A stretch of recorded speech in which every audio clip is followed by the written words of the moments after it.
কুয়েট উপাচার্যের পদত্যাগ দাবিতে অনশনে 28 শিক্ষার্থী কয়েক দফায় অনশন ভাঙার চেষ্টা ব্যর্থ, অবস্থানে দৃঢ় শিক্ষার্থীরা। এখনই এই সুরাহা করা হোক, এখনই বিসিকে অপসারণ করা হোক, নতুবা আমরা কেউ এখান থেকে উঠবো না। টেকনাফের নাফ নদীতে জেলেদের নতুন আতঙ্ক, আরাকান আর্মি 5 মাসে 150 জেলেকে অপহরণ, ভয়ে মাছ আহরণ বন্ধ। মায়ানমারের দ্বার দিকে যাওয়ার সময় ওরা আরাকান আর্মি আটকে ফেলে। সাগর আছে, আমরা আছি, সরকার থেকে কি একটু নিরাপত্তা চাই। নীলফামারী টেক্সটাইল মাঠেই হচ্ছে চীনের সহযোগিতায় 1000 শয্যার হাসপাতাল, জানিয়েছেন বিভাগীয় স্বাস্থ্য পরিচালক। খুলনায় এক গুদামে মিলল 190 টন সরকারি চাল, বস্তা পাল্টে বিভিন্ন ব্র্যান্ডের নামে খোলা বাজারে বিক্রি, সদুত্তর নেই দায়ীদের। এবং 6 বছরেও হয়নি লক্ষ্মীপুর সদর হাসপাতালের 250 শয্যা নির্মাণ কাজ, ঠিকাদার ও গণপূর্ত উদাসীনতাই দায়ী বলছেন স্থানীয়। দেখছিলেন দেশ জনপদ সংবাদ শিরোনাম, সঙ্গে আছে আমি জেসিকা আবেদিন। এবারে বিস্তারিত।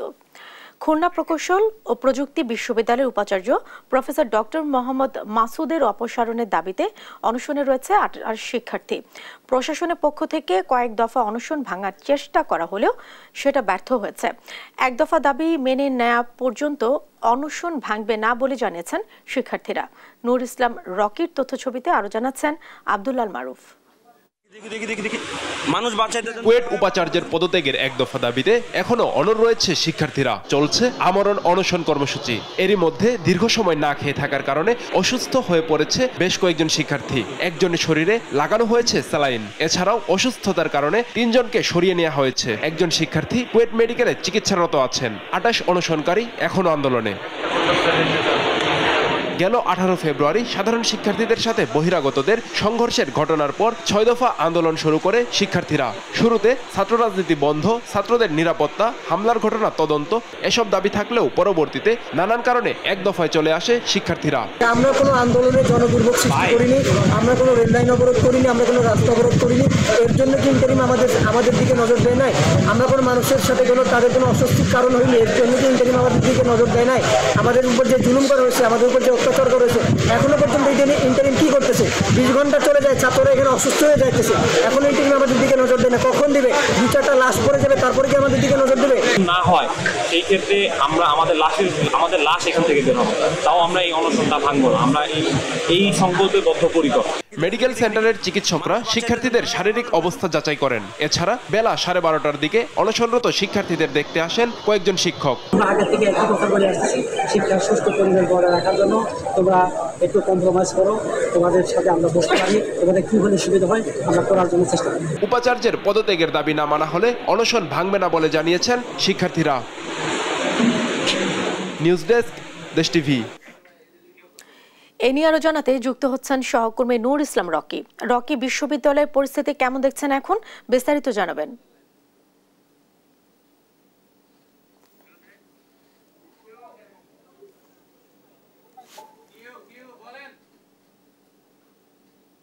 খুলনা প্রকৌশল ও প্রযুক্তি বিশ্ববিদ্যালয়ের এক দফা আন্দোলনে কিন্তু সাধারণ শিক্ষার্থীরা যে অনশন করছে, সেই অনশন কিন্তু অব্যাহত আছে। গতকাল বিকাল 3:30টা থেকেই কিন্তু বিশ্ববিদ্যালয়টির ডিএস চত্বরে 32 জন শিক্ষার্থী কিন্তু উপাচার্যের অপসারণের দাবিতে কিন্তু এক দফা আন্দোলন শুরু করে এবং এখন পর্যন্ত কিন্তু এখানে 27 জনের মতো শিক্ষার্থী আছে। আমরা যেটা জানতে পেরেছি যে 4 থেকে 5 জন শিক্ষার্থী অসুস্থ হয়ে পড়ায় তাদেরকে কুয়েট মেডিকেল সেন্টার এবং এর বাইরে খুলনা সিটি মেডিকেল হসপিটাল সহ বিভিন্ন স্থানে চিকিৎসা দেওয়া হচ্ছে। আমরা শিক্ষার্থীদের সাথে কথা বলেছি, তারা আমাদেরকে যেটি জানিয়েছে যে তাদের যে আন্দোলন ছিল, এই আন্দোলনের মূল দাবি ছিল যে কুয়েট ভিসির অপসারণ বা পদত্যাগ। সেই দাবিতেই কিন্তু তারা অনড় আছে। আরেকটু বলে রাখি যে গত 18ই ফেব্রুয়ারি কুয়েট বিশ্ববিদ্যালয়ে কিন্তু সাধারণ শিক্ষার্থীদের সাথে বহিরাগতদের যে সংঘর্ষ হয়, এই সংঘর্ষের পর কিন্তু সাধারণ শিক্ষার্থীরা 6 দফা আন্দোলনেই বিশ্ববিদ্যালয়ে মাঠে নামে। এই আন্দোলনের প্রেক্ষিতে কিন্তু উল্লেখযোগ্য বিষয় ছিল যে সাধারণ শিক্ষার্থীদের নিরাপত্তা, বিশ্ববিদ্যালয়ের রাজনীতি বন্ধ করা সহ আরো কয়েক দফা। পরবর্তীতে কিন্তু বিশ্ববিদ্যালয়ের কর্তৃপক্ষ কিন্তু এই ঘটনায় একটি মামলাও করে এবং এটিকে সিন্ডিকেট সভা করে এবং সিন্ডিকেট সভা কিন্তু 37 জন শিক্ষার্থীকে বহিষ্কার বহিষ্কার করে। এর প্রতিবাদে কিন্তু আরো বিক্ষিপ্ত হয়ে পড়ে কিন্তু সাধারণ শিক্ষার্থীরা। পরবর্তীতে বাধ্য হয়ে কুয়েট কর্তৃপক্ষ কুয়েট বিশ্ববিদ্যালয়ের একাডেমিক এবং হল সহ সকল কিছু কিন্তু বন্ধ ঘোষণা করে দেয়। এবং গত 13ই এপ্রিল কিন্তু সাধারণ যে শিক্ষার্থীরা তারা কিন্তু এই সিন্ডিকেটের সভা আসলে এক প্রকার অতিক্রম করেই কিন্তু ক্যাম্পাসে প্রবেশ করে এবং তারা কিন্তু তালা ভেঙে ক্যাম্পাসের হলগুলোতে উঠে পড়ে। পরবর্তীতে কিন্তু তাদের যে 6 দফা আন্দোলন ছিল বিগত দিনে, সেই 6 দফা আন্দোলন থেকে 1 দফা আন্দোলনে চলে আসে এবং তাদের মূল যে দাবি সেটা হচ্ছে বিশ্ববিদ্যালয়ের যে উপাচার্য তার পদত্যাগ। এবং গত সোমবার কিন্তু বলা যেতে পারে বিকাল 3:30টায় 32 জন শিক্ষার্থী অনশন শুরু করে এবং এখন পর্যন্ত তারা অনশনরত আছে। এর ভিতর বিশ্ববিদ্যালয়ের ডিএসডব্লিউ সাধারণ শিক্ষক সহ একাধিক শিক্ষকরাও কিন্তু সাধারণ অনশনরত শিক্ষার্থীদের সাথে আলোচনা করেছে। তাদের এই যে অনশন প্রত্যাহারের জন্য তাদেরকে অনেকভাবে কিন্তু অনুরোধ বা বোঝানো হয়েছে। তবে শিক্ষার্থীরা কিন্তু তাদের এই আন্দোলন থেকে আসলে সরে আসা আর বিষয়ে নাকশ এবং তাদের যে বক্তব্য সেটা হচ্ছে যে তাদের এখান থেকে লাশ গেলেও তারা এই যে 1 দফা দাবি আছে এই 1 দফা দাবি পূরণ না হলে তারা এই অনশন প্রত্যাহার করবে। এবং একটু বলে রাখি যে এই ডিএসডব্লিউ চত্বরে কিন্তু অনশনরত শিক্ষার্থীদের পাশে কিন্তু আরো প্রায় শতাধিক শিক্ষার্থী অবস্থান করছে এবং পাশাপাশি কিন্তু 4 থেকে 5টি অ্যাম্বুলেন্স এখানে রয়েছে এবং কুয়েটের মেডিকেলের একটি টিমও এখানে অবস্থান করছে। সব মিলিয়ে কুয়েটের এটা ছিল আমার কাছে সর্বশেষ সংবাদ।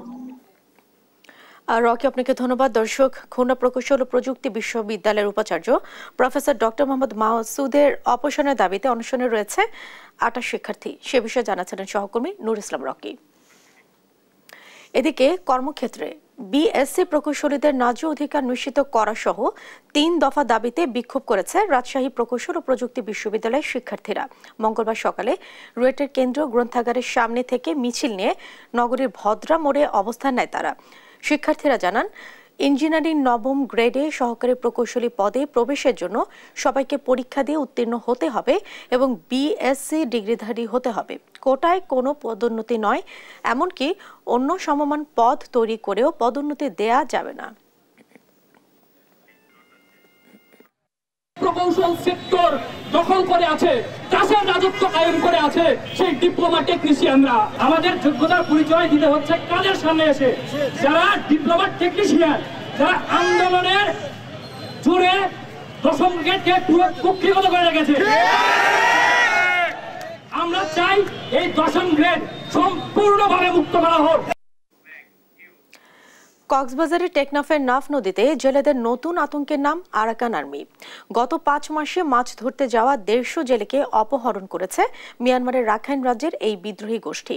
সশস্ত্র এই গোষ্ঠীটির তৎপরতার কারণে নিষেধাজ্ঞা শুরুর আগেই নাফ নদীতে মাছ ধরা বন্ধ করে দেয় টেকনাফের 3000 জেলে। সহকর্মী আব্দুর রহমানের প্রতিবেদন, জানাচ্ছেন টুম্পা ফরোজ। বাংলাদেশ মিয়ানমারের 271 কিলোমিটার সীমানার মধ্যে নাফ নদীর জলসীমা পড়েছে 84 কিলোমিটার। কিন্তু 3 মাস ধরে নাফ নদীর জলসীমায় মিয়ানমারের সশস্ত্র গোষ্ঠী আরাকান আর্মির টহল তৎপরতা বেড়েছে। সেই সঙ্গে নাফ নদী থেকে জেলেদের ট্রলার সহ অপহরণের ঘটনাও বেড়েছে। এ কারণে নিষেধাজ্ঞা শুরুর আগেই টেকনাফের অন্তত 400 ট্রলারের 3000 জেলে 5 দিন ধরে নাফ নদী ও বঙ্গোপসাগরে মাছ ধরা বন্ধ রেখেছে। ট্রলার মালিকদের দাবি, আরাকান আর্মির সদস্যরা দ্রুতগতির স্পিডবোট নিয়ে নাফ নদীর বাংলাদেশের জলসীমায় ঢুকে পড়ছেন। তারা অস্ত্রের মুখে টেকনাফের জেলে সহ মাছ ধরার ট্রলার ধরে নিয়ে যাচ্ছে। বিজিবির তৎপরতায় সম্প্রতি কিছু জেলেকে ফেরত আনা গেলেও অপহরণের ঘটনা বন্ধ হচ্ছে না। সামনে থেকে 5টা ট্রলার নিয়ে গেছে, স্টিপ বলে এসে জালগুলা কাটে দিয়ে আমরা চলে আসতেছি সোজা। মায়ানমারের দ্বার দিকে যাওয়ার সময় ওরা রাখাইন আর্মি আটকে ফেলে। সাগর আছে, আমরা আছি, সরকার থেকে কি একটু নিরাপত্তা চাই। এদিকে সীমানা অতিক্রম না করলেও ফিশিং ট্রলার ডাকাতি করতে অপহরণ কাণ্ড চলছে বলে অভিযোগ বোট মালিক সমিতির। বেশিরভাগ সময় মানুষ ফিরিয়ে দিলেও ট্রলার রেখে দেয় আরাকান আর্মি। খাদ্য থাকে আমাদের বোটে, মাছ থাকে, তেল থাকে, ওইটার জন্য আমাদের ট্রলারগুলো ওইটা নিয়ে যাওয়ার পরে মানুষগুলি সারিয়ে দিয়ে আমাদের ট্রলার ঘরে রেখে দেয়। টেকনাফের জেলেদের সতর্ক করা হয়েছে উল্লেখ করে তারা মিয়ানমারের জলসীমায় না ঢুকলেও অপহরণের শিকার হচ্ছেন বলে জানান উপজেলা নির্বাহী কর্মকর্তা। যেহেতু আরাকানদের সাথে আমাদের এখনো কোনো ফর্মাল সম্পর্ক নাই, সেই ক্ষেত্রে আমাদের প্রথম অনুরোধটাই হলো জেলেরা যেন কোনো ক্রমেই তাদের আমাদের বাংলাদেশ সীমানা অতিক্রম না করে। অপহরণ আতঙ্কে 2.5 মাস ধরে তেমন মাছ আহরণ করতে পারেনি জেলেরা। এদিকে 58 দিনের সরকারি নিষেধাজ্ঞায় 10 থেকে 12,000 জেলের পরিবারে যেন চলছে মরার ওপর খাড়ার ঘা। নিউজ ডেস্ক, দেশ টিভি। চীন সরকারের সহযোগিতায় 1000 শয্যা বিশিষ্ট হাসপাতাল নীলফামারীর টেক্সটাইল মাঠে নির্মিত হচ্ছে বলে জানিয়েছেন বিভাগীয় স্বাস্থ্য পরিচালক ডাক্তার হারুনুর রশিদ। মঙ্গলবার মাঠ পরিদর্শন শেষে সাংবাদিকদের এ কথা বলেন তিনি। জানান, হাসপাতালটি স্থাপনের ব্যাপারে যে কয়েকটি জায়গা আলোচনা এসেছিল তার মধ্যে নীলফামারীর টেক্সটাইল মাঠে নির্বাচন করা হয়েছে। সব দিক থেকেই উপযোগী এই স্থানটি। এই যে জায়গায় আমরা দাঁড়ায় আছি, এই জায়গাতে এখন পর্যন্ত কেউ দ্বিমত পোষণ করেন নাই। আর কিছু ফেসবুকের সেন্সেশন ওগুলো বাদ, সেগুলো বাদ, ওগুলো আসলে কোনো বিবেচনায় নেওয়া সুযোগ নাই। তো যে প্রস্তাবিত 1000 বেডের হসপিটাল চীন সরকারের সহযোগিতায়, এটা আমরা আশা করছি নীলফামারীতেই হবে এবং এই জায়গাতেই হবে। ঠাকুরগাঁও কেন্দ্রীয় জামে মসজিদ পুনর্নির্মাণ কাজের উদ্বোধন করেছেন বিএনপির মহাসচিব মির্জা ফখরুল ইসলাম আলমগীর। মঙ্গলবার সকালে ভার্চুয়ালি যুক্ত হয়ে এই কাজের উদ্বোধন করেন তিনি। এ সময় অর্থনৈতিক দুরবস্থা চলছে জানিয়ে সবাইকে ঐক্যবদ্ধ হয়ে মসজিদটির নির্মাণ কাজ সম্পূর্ণ করতে বলেন তিনি। প্রায় 34 কোটি ব্যয়ে 6 তলা বিশিষ্ট এই মসজিদটি নির্মাণ কাজ সম্পূর্ণ হবে বলে জানিয়েছেন মসজিদ নির্মাণ কমিটি। আমার একটা বিশ্বাস আছে, আমি দেখেছি যে আল্লাহর ঘর যখন শুরু করা যায় সেটা শেষ হয়। তো অর্থনৈতিক অবস্থা দেশের খারাপ, ব্যবসায়ীদের অবস্থা এখন আগের মতো নেই, তাদের খারাপের দিকে গেছে, অর্থ সংগ্রহ করা সত্যি খুব টাফ হবে। তারপরেও আমরা আমাদের সর্বাত্মক প্রচেষ্টা চালাবো। প্রধান উপদেষ্টা ডিসেম্বরে নির্বাচনের কথা বলেছেন। বিএনপিও চায় সংস্কার শেষে দ্রুত নির্বাচন, এমন মন্তব্য করেছেন বিএনপির ভাইস চেয়ারম্যান শামসুজ্জামান দুদু।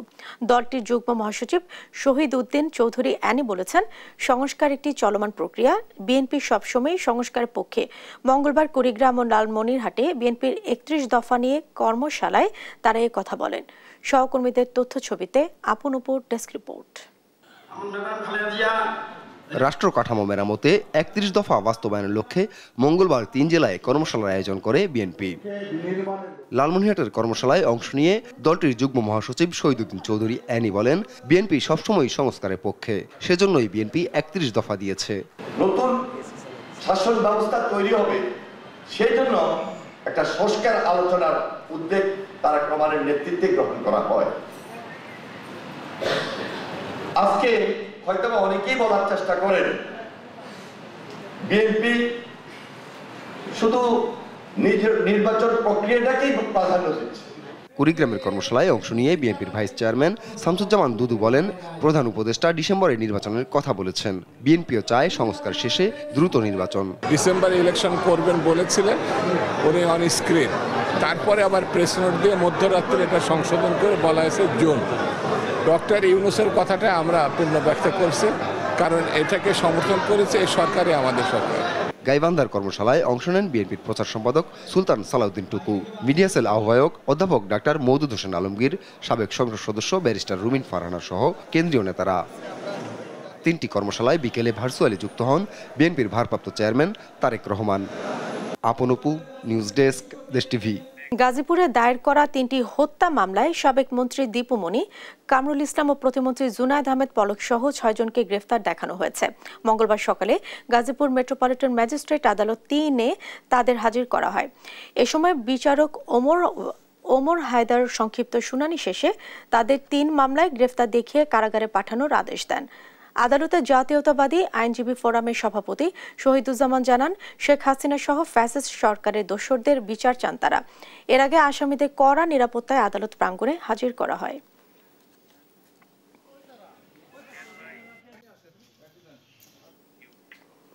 গাজীপুর থেকে আওয়ামী লীগের সাধারণ সম্পাদক ও সাবেক সেতুমন্ত্রী ওবায়দুল কাদেরের ভাগিনা আলী হায়দারকে গ্রেফতার করেছে পুলিশ।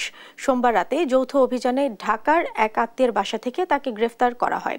5 আগস্ট বৈষম্য বিরোধী ছাত্র জনতার আন্দোলনে দায়ের করা শ্রীপুর মডেল থানায় তার বিরুদ্ধে 2টি হত্যা মামলা করা হয়েছে। ওবায়দুল কাদেরের প্রভাব খাটিয়ে আলী হায়দার শ্রীপুরের নামে বেনামে প্রচুর সম্পদ গড়ে তুলেছেন বলে অভিযোগ রয়েছে। আমরা গতকালকে আলী হায়দার রতন নামে এক ব্যক্তিকে, যে হলো গিয়া সাবেক আওয়ামী লীগের সাধারণ সম্পাদক আব্দুল কাদের ভাগিনা, তাকে আমরা ঢাকা রমনা থানা পুলিশের সহায়তা গ্রেপ্তার করে নিয়ে এসেছি। তার বিরুদ্ধে আমার থানার 2টা হত্যা মামলা আছে, 5 আগস্টের হত্যা মামলা আছে। আমরা তাকে সেই মামলা কোর্টে সোপর্দ করব এবং তার বিরুদ্ধে আমরা সে এখানে আসা পর জানতে পেরেছি তার বিরুদ্ধে এখানে অনেক নামে বেনামে অনেক জমি জমা সম্পত্তি করেছে। আমি জানি না, এগুলো অফিসে বিভিন্ন লোক করতেছে আর কি। তাকে আমরা আমাদের মামলা আমরা কোর্টে সোপর্দ করেছি আজকে রিমান্ডের আবেদন সহ। এবার 190 টন সরকারি চাল পাওয়া গেল খুলনার এক চালের গুদামে। সরকারি কোনো প্রতিষ্ঠানের সঙ্গে কোনো চুক্তি না থাকলেও কাদের ট্রেডার্সের চালের আড়তে অবৈধভাবেই সরকারি বস্তায় গুদামজাত করে রেখেছে বিপুল পরিমাণ চাল। অনুসন্ধানে পাওয়া গেল বিপুল পরিমাণ এই চালের ঠিকাদার নীলফামারীর শামসুল হক অটো রাইস মিল। তারাই গোপনে এই চাল বিক্রির জন্য দিয়েছে খুলনার কাদের ট্রেডার্সকে। অনুসন্ধানের বাকিটা দেখুন আপনপুর ডেস্ক রিপোর্টে। খুলনা দৌলতপুরের কাদের ট্রেডার্স, বিক্রির জন্য আড়তে সাজিয়ে রাখা বিপুল পরিমাণ চালের বস্তা। এখান থেকে চাল বিক্রি করে আড়তটি। একটু ভেতরে ঢুকতেই পাওয়া গেল কয়েকশো বস্তা সরকারি চাল, খাদ্য মন্ত্রণালয়ের লোগো ও সিলযুক্ত চালের বস্তা। জানা গেল কাদের ট্রেডার্সের এই আড়তে 190 টন সরকারি চাল আনা হয়েছে।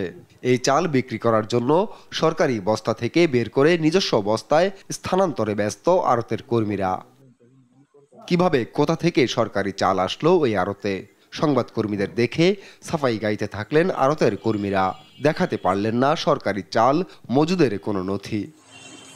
দেশ টিভির সংবাদকর্মীদের দেখে কেউ চাল সরাতে ব্যস্ত, আর কেউ আড়ত বন্ধ করতে উঠে পড়ে লাগে।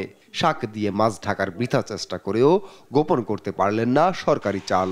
আড়তের মালিক পক্ষ বলছেন এই চাল নীলফামারীর শামসুল হক অটো রাইস মিলের। এই মালগুলো আছে বৈকালিক থেকে আসে, ওরা আর কি এখানে দেয়, এখান থেকে রেড করে ওরা নিয়ে যায়। এবার নীলফামারীতে শামসুল হক অটো রাইস মিলের খোঁজে দেশ টিভি টিম। সেখানে গেলে চোখ চরক গাছ। শামসুল হক রাইস মিল সরকারি এই চাল টেন্ডারে চুক্তিবদ্ধ হন পরিষ্কার ও প্রক্রিয়াজাতের জন্য, অথচ 190 টন চাল শামসুল হক রাইস মিলে না এনে পাঠিয়ে দিল গোপনে খুলনার আড়তে। সরকারি এই চাল কেন আড়তে, সেই প্রশ্নের উত্তরে গোজামিল দেওয়ার চেষ্টা করেন মিলের এই কর্মকর্তা।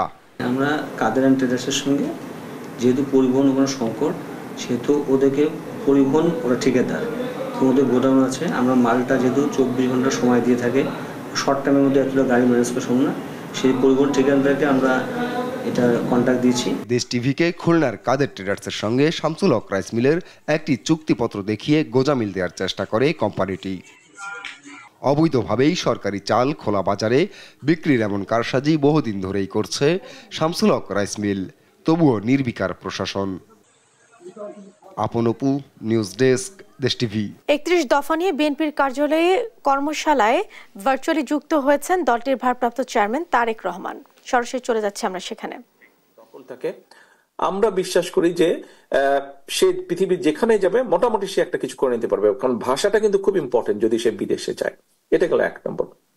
দ্বিতীয়ত হচ্ছে প্রত্যেকটা শিশুই কিন্তু কোনো না কোনো ক্রীড়ার ব্যাপারে আগ্রহী। কেউ ব্যাডমিন্টন, কেউ ফুটবল, কেউ ক্রিকেট, কেউ বাস্কেটবল, কেউ ভলিবল, সেটা ছেলে হোক মেয়ে হোক। ছেলে মেয়ে আমাদের সামাজিক প্রেক্ষাপট সবকিছু বিবেচনা করে ছেলে মেয়ে উভয়ের উপযোগী আমরা কতগুলো স্পোর্টস দিয়ে দিব।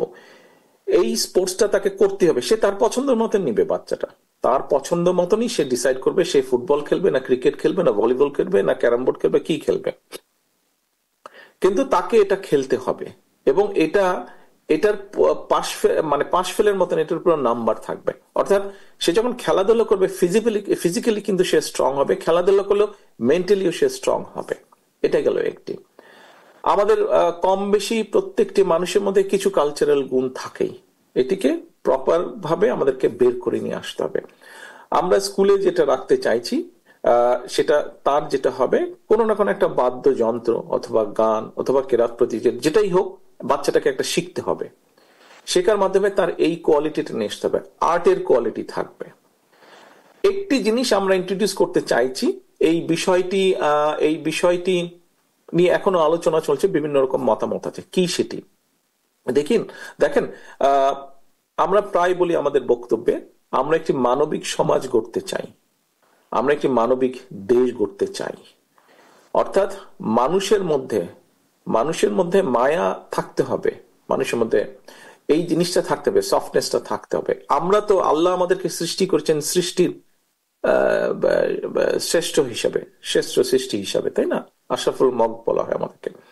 তো এখন বিষয় হচ্ছে আমাদের দায়িত্ব কি? আমাদের দায়িত্ব হচ্ছে আল্লাহর যে সৃষ্টি দুনিয়া, এই দুনিয়ার বাকি যা কিছু আছে আমাদের পক্ষে যতটুকু সম্ভব আল্লাহ সেই সৃষ্টিগুলোর প্রতি যত্ন নেওয়া। যে জিনিসটা আমরা চিন্তা ভাবনা করছি, আমরা হয়তো প্রত্যেকটা ক্লাসে, আমরা প্রাইমারি ক্লাসে হোক, সেকেন্ডারি স্কুলে হোক, প্রাইমারি স্কুলে হোক, প্রত্যেকটা ক্লাসে হয়তো 3-4 জনের একটা গ্রুপ তৈরি করব বাচ্চাদের। এই গ্রুপটা কি করবে? এই গ্রুপটা যেটা করবে সেটা হচ্ছে তারা বন্ধুরা মিলে ডিসাইড করে নিবে, কেউ হয়তো একটা বিড়াল, কেউ হয়তো একটা ছাগল, কেউ হয়তো একটা মুরগি, কেউ হয়তো একটা হাঁস, এরকম একটা কিছু তাকে পালতে হবে। সে সেটা যত্ন নেবে, সে সেটাকে বড় করবে, সে সেটা দেখভাল করবে। আমরা ধারণা করছি যে এর ফলে যেটা হবে, তাদের মধ্যে আস্তে আস্তে মানবিক গুণটা বৃদ্ধি পাবে। সেটাই মানুষের প্রতি মানুষের হোক, প্রকৃতির প্রতি হোক, মানুষের আরো সফট হবে, সহনশীলতা হোক বা দরদ হোক, জিনিসটা বৃদ্ধি পাবে। অর্থাৎ তাকে মানবিক বিষয়টিকে তার ভিতরে আরো নিয়ে আসা। তো এই যে সংক্ষেপে যেটা আমি বললাম, এইভাবে আমরা মনে করি তাদের মধ্যে যদি এই কোয়ালিটি। দর্শক, এতক্ষণ আমরা বিএনপির ভারপ্রাপ্ত চেয়ারম্যান তারেক রহমানের বক্তব্য শুনছিলাম। চট্টগ্রামের রাউজানে 4 দিনের ব্যবধানে আবারও এক যুবদল কর্মীকে গুলি করে হত্যা করা হয়েছে। মঙ্গলবার দুপুরে পূর্ব রাউজান 8 নম্বর ওয়ার্ডের গাজীপাড়ায় এই ঘটনা ঘটে। জানা গেছে 3টি সিএনজি চালিত অটোরিকশা করে এসে দুর্বৃত্তরা যুবদল কর্মী ইব্রাহিমকে মাথায় গুলি করে দ্রুত পালিয়ে যায়। ঘটনাস্থলেই মৃত্যু হয় ইব্রাহিমের। এদিকে দুর্বৃত্তরা চলে যাওয়ার সময় কদলপুরের 3 নম্বর ওয়ার্ডের তালুকদার বাড়ির একটি ঘরে ভাঙচুর চালায় এবং সিএনজি চালক নাইমকে পায়ে এবং হাঁটুতে গুলি করে। এর আগে শনিবার রাতে রাউজানের বাগওয়ান ইউনিয়নে নিজ বাড়িতে খাবার খাওয়ার সময় যুবদল কর্মী মোহাম্মদ আব্দুল্লাহ মানিককে গুলি করে হত্যা করে দুর্বৃত্তরা। পুলিশ বলছে অপরাধীদের গ্রেফতারে মাঠে নেমেছে একাধিক টিম। ময়মনসিংহ মেডিকেল কলেজ হাসপাতালে র্যাবের অভিযানে 14 দালালকে আটক করা হয়েছে। মঙ্গলবার সকালে তাদের আটক করে বিভিন্ন মেয়াদে সাজা দিয়েছে নির্বাহী ম্যাজিস্ট্রেট শফিকুল ইসলাম। অভিযানে হাসপাতালের জরুরি বিভাগ, মহিলা ওয়ার্ড, পরীক্ষাগার, আউটডোর সহ বিভিন্ন জায়গা থেকে তাদেরকে হাতে নাতে আটক করা হয়। এ সময় তাদের সঙ্গে থাকা 14টি মোবাইল জব্দ করা হয়।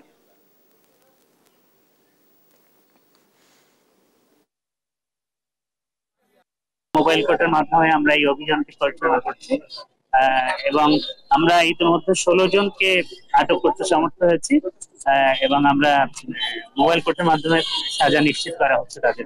এই অভিযান 2 দিন পর অব্যাহত থাকবে, যাতে করে এখানে কোনো ধরনের দালাল শ্রেণী গড়ে উঠতে না পারে এবং সাধারণ মানুষ যাতে এই চিকিৎসা সেবাটা নিশ্চিতভাবে পায়। ক্ষমতাচ্যুত সরকারের শিক্ষামন্ত্রীর সুপারিশে হয়েছিলেন মাধ্যমিক ও উচ্চশিক্ষা অধিদপ্তর রাজশাহী অঞ্চলের কলেজ শাখার উপপরিচালক। দায়িত্ব নিয়েই জড়িয়েছেন অনিয়ম দুর্নীতিতে। আলমগীর কবিরের কাছে অসহায় ছিলেন বেসরকারি কলেজের শিক্ষকরা, কারণ এমপিও পদোন্নতি ও বকেয়া বেতনের ফাইল আটকে ঘুষ দাবি করেন তিনি। পরিচালক জানান, অভিযোগের সত্যতা পাওয়ায় তার বিরুদ্ধে ব্যবস্থা নিতে শিক্ষা অধিদপ্তরকে জানানো হবে। কাজী শাহিদের প্রতিবেদন। সাবেক শিক্ষামন্ত্রী মহিবুল হাসান চৌধুরীর সুপারিশে মাধ্যমিক ও উচ্চশিক্ষা অধিদপ্তর রাজশাহী অঞ্চলের কলেজ শাখার উপপরিচালক পদে নিয়োগ পেয়েছিলেন আলমগীর কবির। নিয়োগ পেয়ে জাল সনদে এমপিও, অভিজ্ঞতা ছাড়াই পদোন্নতি ও শিক্ষার্থী না থাকলেও তৃতীয় শিক্ষকের অনুমোদন সবই করেছেন। অনিয়মে জড়ানোয় গত বছরের জুনে তাকে দায়িত্ব থেকে অব্যাহতি দেওয়া হয়। গঠন করা হয় তদন্ত কমিটি। তবে 5 আগস্টের পর ভোল পাল্টে আগের পদে ফিরে আসেন। আবারও নিয়োগ পেয়ে শুরু ঘুষ বাণিজ্য। টাকা না দিলে কারণ ছাড়াই এমপিও ও পদোন্নতি, বকেয়া বেতনের ফাইল দিনের পর দিন আটকে রাখেন আলমগীর কবির। তারপরে যখন রাত 9টা বাজে এখানে, তখন আমি পায়ে ধরে মানবিক কারণে অনুরোধ করলাম, কারণ আমি ফেব্রুয়ারি থেকে আমি ফেব্রুয়ারিতে অধ্যক্ষ হিসেবে যোগদান করছি, ওখান থেকে আমি বেতন করতে পারিনি। 2018 থেকে বঞ্চিত এই অফিসে কুত্তার মতো দাঁড়ে দাঁড়িয়ে ঘুরে বেড়িয়েছে। এখানে আমাদেরকে কিছু টাকা প্রোভাইড করতে হয়েছে, এক একটা ফাইল পারপাসে 3,20,000 টাকা করে, 3.5 লাখ টাকা করে 3,20,000 টাকা টাকা আমাদের দিতে হয়। এসব পুরনো অভিযোগ দাবি করে ক্যামেরায় কথা বলতে চাননি আলমগীর কবির। যদি কোনো কথা থাকে আপনি ডিরেক্টর স্যারের সাথে কথা বলুন, উনি অফিস প্রধান থাকতে আমরা এটা নিয়মের বাইরে কথা বলা যায় না। তবে পরিচালক জানান, শিক্ষকদের অভিযোগের সত্যতা পাওয়ায় আলমগীর কবিরকে শোকজ করা হয়েছিল। শোকজের জবাব সন্তোষজনক না হয় তার বিরুদ্ধে ব্যবস্থা নিতে শিক্ষা অধিদপ্তরে জানানো হবে। 28টা ফাইল পেন্ডিং ছিল ওনার ভাষায়, উনি কাজ সম্পন্ন করতে পারেন না। ওনার কাছে ফাইল না আসার পরেও আমি ওটাকে সেন্ড করেছিলাম। এরপরে একদিন দুদক আসলো, দুদক এসে দেখে যে ওনার কাছে এখন 152টা ফাইল ছিল। হয়রানি বন্ধ ও দুর্নীতিতে জড়িতদের বিরুদ্ধে ব্যবস্থা নেওয়ার দাবি বেসরকারি কলেজ শিক্ষকদের। কাজী শাহেদ, দেশ টিভি, রাজশাহী। 6 বছরেও শেষ হয়নি লক্ষ্মীপুর সদর হাসপাতালের 250 শয্যা বিশিষ্ট নতুন ভবনের নির্মাণ কাজ। এতে করে চরম দুর্ভোগ পোহাতে হচ্ছে সদর হাসপাতালে চিকিৎসা সেবা নিতে আসা রোগীদের। নতুন ভবনটির কাজ কবে নাগাদ শেষ হবে তা নিশ্চিত করে বলতে পারছেন না কেউ। এসব বিষয়ে সংশ্লিষ্ট ঠিকাদার ও গণপূর্ত বিভাগের উদাসীনতাকে দায়ী করছেন স্থানীয়রা। সাইফুল ইসলাম স্বপনের রিপোর্ট, জানাচ্ছেন নুসরাত শোভা। লক্ষ্মীপুর সদর হাসপাতালের 250 শয্যা বিশিষ্ট নতুন ভবনের নির্মাণ কাজ শুরু হয় 2018 সালের জুন মাসে। কাজের মেয়াদ ছিল 18 মাস। কাজের নির্মাণ ব্যয় ধরা হয়েছিল 35,36,00,000 টাকা। কাজটি 2020 সালের ডিসেম্বরে শেষ হওয়ার কথা ছিল। তবে দফায় দফায় কাজের সময় ও নির্মাণ ব্যয় বাড়লেও 6 বছরেও নির্মাণ কাজ শেষ করতে পারেনি ঠিকাদারি প্রতিষ্ঠান রূপালী জিএম অ্যান্ড সন্স। তাই 100 শয্যা বিশিষ্ট পুরাতন ভবনে গাদাগাদি করে চিকিৎসা নিচ্ছেন রোগীরা, যেখানে গড়ে প্রতিদিন 4 থেকে 5 শতাধিক রোগী হাসপাতালে ভর্তি থাকে। এতে করে চরম দুর্ভোগ পোহাতে হচ্ছে সদর হাসপাতালে চিকিৎসা সেবা নিতে আসা রোগীদের। শয্যা সংকট ও স্থান সংকুলান না হয় হাসপাতালের মেঝেতে, করিডোরে, বারান্দায়, এমনকি শৌচাগারের সামনের অংশেও নোংরা পরিবেশে ভর্তি থেকে সেবা নিতে হচ্ছে রোগীদের। এতে চিকিৎসা সেবার মান নিশ্চিত করতে বেগ পোহাতে হচ্ছে হাসপাতাল কর্তৃপক্ষকে। শীতের মধ্যে 2-3 করে থাকার কোনো জায়গা নেই, বসার জায়গা নেই, পুরোটার মধ্যে থাকার জায়গা নেই। গাইনি ওয়ার্ডের অবস্থা ভয়াবহ, মেডিসিন ওয়ার্ডের অবস্থা ভয়াবহ, ফ্লোরিংয়ে অনেক রোগীদের সেবার্থে সুবিধার্থে এই নতুন ভবনের হাসপাতালটা চালু হওয়া খুবই দরকার। শয্যা সংকট কম থাকার কারণে ডাক্তার ও নার্সরা কাঙ্ক্ষিত সেবা দিতে হিমশিম খাচ্ছেন। আমি একজন জুনিয়র কনসালটেন্ট, কিন্তু আমার রুমের ঝাড়ু আমার নিজের দিতে হয়, পরিষ্কার আমার নিজের করতে হয়, এবং পুরো হাসপাতালে পিয়ন মাত্র একজন। আসলে এত অপ্রতুল জনগণ দিয়ে আসলে আমাদের সেবা দিতে আমাদের অনেক কষ্ট হচ্ছে। শিশু ওয়ার্ডের শয্যা সংখ্যা মাত্র 15টি, কিন্তু তারপরেও রোগী ভর্তি আছে 106 জন। এই বিষয়ে কয়েকবার যোগাযোগ করেও গণপূর্ত কার্যালয়ের দায়িত্বশীল কর্মকর্তার কোনো বক্তব্য পাওয়া যায়নি। রোগীদের সেবা নিশ্চিতে নতুন ভবন নির্মাণ কাজ দ্রুত শেষ হবে এমন প্রত্যাশা লক্ষ্মীপুরবাসীর। নিউজ ডেস্ক, দেশ টিভি। ফ্যাসিস্ট আওয়ামী লীগের সভানেত্রী, অবৈধ প্রধানমন্ত্রী, গণহত্যাকারী খুনি শেখ হাসিনা ও আওয়ামী লীগের দোসরদের দ্রুত বিচারের দাবিতে এবং দেশব্যাপী নৈরাজ্য সৃষ্টির প্রতিবাদে বিক্ষোভ মিছিল ও প্রতিবাদ সমাবেশ অনুষ্ঠিত হয় মুন্সিগঞ্জে। মঙ্গলবার দুপুর 12টায় নিমতলা শিকদার মার্কেট থেকে বিক্ষোভ মিছিল অনুষ্ঠিত হয়। মিছিলটি ঢাকা মাওয়া রোডের বিভিন্ন সড়ক প্রদক্ষিণ করে। বিক্ষোভে বিএনপি জাতীয় নির্বাহী কমিটির স্বেচ্ছাসেবক বিষয়ক সম্পাদক মীর শরফত আলী সপুর পক্ষ থেকে অংশগ্রহণ করেন ছাত্রদল কেন্দ্রীয় সংসদের সাবেক সহ সম্পাদক আলমগীর আলম, নারী ও শিশু অধিকার ফোরাম মুন্সিগঞ্জ জেলা শাখার সাধারণ সম্পাদক মোহাম্মদ জসিম মোল্লা, যুগ্ম সাধারণ সম্পাদক কামরুজ্জামান লিপু, সাংগঠনিক সম্পাদক মাহমুদ হাসান ফাহাদ, দফতর সম্পাদক রিমন হোসেন, জিয়া মঞ্চের মোহাম্মদ শহীদুল ইসলাম বাবু, সিরাজদি খান উপজেলা বিএনপির সদস্য মঞ্জুর হোসেন সেন্টু ও অন্যান্য নেতৃবৃন্দ। কর্মসূচিতে বক্তারা দ্রুত সময়ের মধ্যে নিরপেক্ষ বিচার ও রাজনৈতিক স্থিতিশীলতার আহ্বান জানান।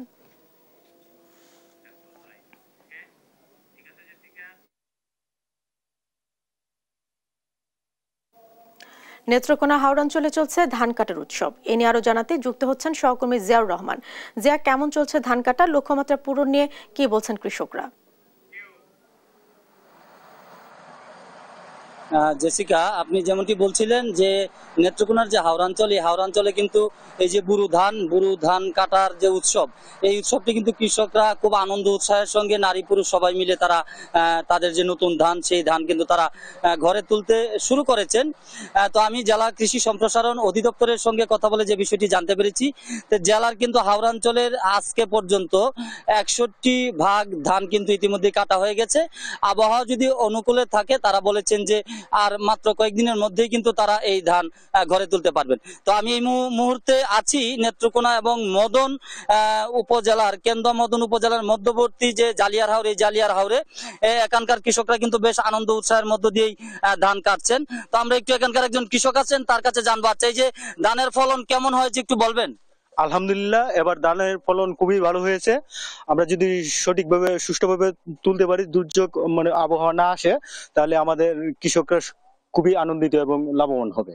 একজন বলছিলেন যে এখানে ধানের ফলন বেশ ভালো হয়েছে, আমরা আরেকজন কৃষকের কাছে জানবো যে ধানের যে মূল্য কেমন আছে। শুক্র আলহামদুলিল্লাহ, 980 টাকা 1000 টাকা বিক্রি হচ্ছে। এভাবে যদি বিক্রি হয় তাহলে আমরা লাভবান হবো ইনশাল্লাহ। আপনারা শুনছিলেন যে নেত্রকোনার যে হাওড়াঞ্চলগুলো রয়েছে সেসব এলাকায় কিন্তু কৃষকরা বলছেন যে তারা যদি ধান ঘরে তুলছেন এবং এই ধান বিক্রি করে তারা কিন্তু বেশ লাভবান। তো আমি জেলা কৃষি সম্প্রসারণ অফিস আমাদেরকে জানিয়েছে জেলা এবছর 1,85,648 হেক্টর জমিতে কিন্তু বুরু ধানের চাষ করা হয়েছিল। এর মধ্যে শুধু হাওড়াঞ্চলে বুরু ধানের চাষ করা হয়েছিল 41,070 হেক্টর জমিতে। তো হাওড়াঞ্চলের 61% ধান কিন্তু এর মধ্যে কর্তন হয়ে গেছে বলে তারা আমাদেরকে জানিয়েছেন। এবং সরকারি যে ভর্তুকি মূল্যের কম্বাইন হারভেস্টার, স্থানীয় যারা শ্রমিক আছেন তাদেরকে নিয়ে কিন্তু কৃষকরা ধান ঘরে তুলছেন। এবং এই যে জেলার 134টির মতো হাওর রয়েছে, এসব হাওরে কিন্তু এবছর যে বুরু ধানের ফলন হয়েছে সে ফলন এবং মূল্য নিয়ে কিন্তু কৃষকরা বেশ তাদের মুখে হাসি ফুটেছে এবং তারা বলছেন যে যদি সামনের দিনগুলোতে কোনো প্রাকৃতিক দুর্যোগ, ঝড় বৃষ্টি না হয় তাহলে কিন্তু তারা এবছর এই বুরু ধান ঘরে তুলে বেশ লাভবান হবেন। এই ছিল আমার কাছে নেত্রকোনার হাওড়াঞ্চলের ধান কাটার যে মহাধুম তার সর্বশেষ পরিস্থিতি। জি, আপনাকে অসংখ্য ধন্যবাদ। দর্শক, নেত্রকোনার হাওড় অঞ্চলে চলছে ধান কাটার উৎসব, সে বিষয়ে জানাচ্ছিলেন সহকর্মী জিয়াউর রহমান। এই ছিল এখনকার দেশ জনপদ সংবাদ। পরের বুলেটিন দেখার আমন্ত্রণ রইল। ধন্যবাদ সাথে থাকার জন্য।